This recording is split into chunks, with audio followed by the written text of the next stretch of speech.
Welcome to the Senior Safety Advice Podcast, your trusted source for expert guidance on aging safely and independently. Whether you're a caregiver, a family member, or a senior looking to stay secure at home and beyond, we've got you covered. From fall prevention and home modifications to financial safety and scam awareness, we provide practical tips to help you or your loved ones live with confidence. Tune in and empower yourself with the knowledge you need to navigate the challenges of aging. Let's make safety simple.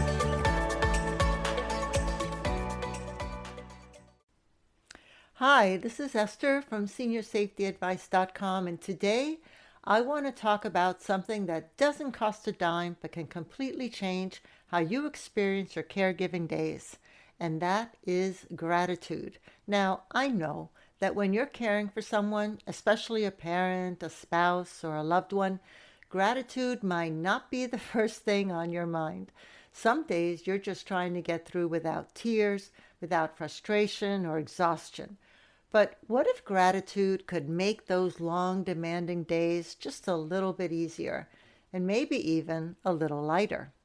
So that's what we're exploring today. Why gratitude matters so much for caregivers, and how it can shift your mindset from surviving the day to actually finding moments of peace within it. I remember one woman I worked with years ago when I was an occupational therapist. She was caring for her husband who had advanced Parkinson's. Now, every day was a mix of routine, worry, and heartbreak. She never really got a break. But one afternoon, she said something that stuck with me. She told me, quote, "I realized I could either focus on what I've lost or I could focus on what I still have." Things like the sound of his voice, the way he smiles when I walk in the room, the quiet moments when we just sit together, end quote.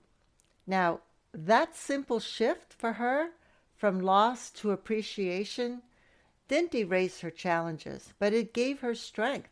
It reminded her that love was still present, even in the hardest parts of caregiving. And she was right.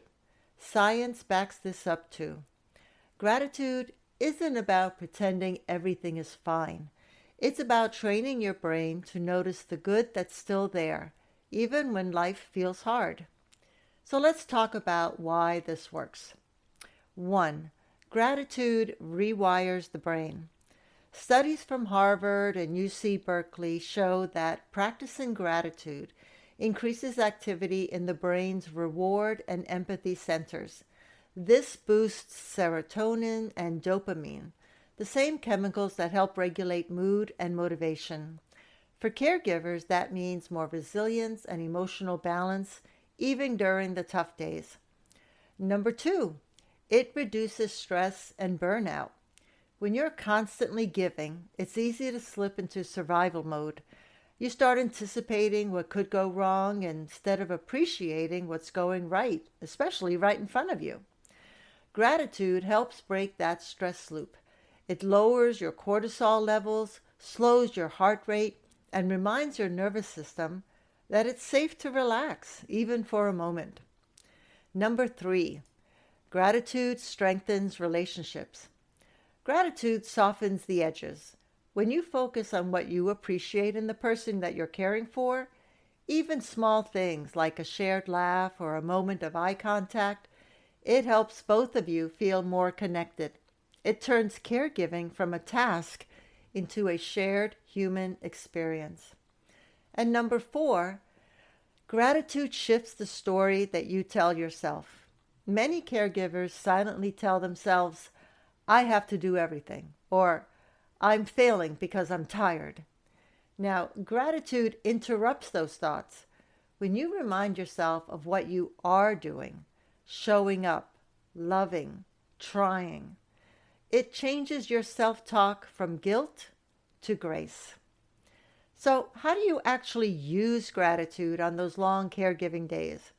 Well, here's a few simple ideas you can start right away. 1, start or end your day with 3 gratitudes. They could be tiny, things like "Mom smiled today," or "I had 5 minutes of quiet today," or The coffee tasted really good today. When you end your day this way, and or begin your day that way, you train your brain to focus on peace instead of exhaustion. Number 2, create a gratitude jar or journal. Write down moments that matter, a kind word, a breakthrough in therapy, or even a funny mistake that made you laugh. On hard days, you can pull one out and remind yourself of the progress that you're making. Number 3, share gratitude out loud. Tell your loved ones something you appreciate about them. It could be something like, "Thank you for being patient with me today," or "I'm glad we had time together." It might seem small, but it can lift both of your spirits.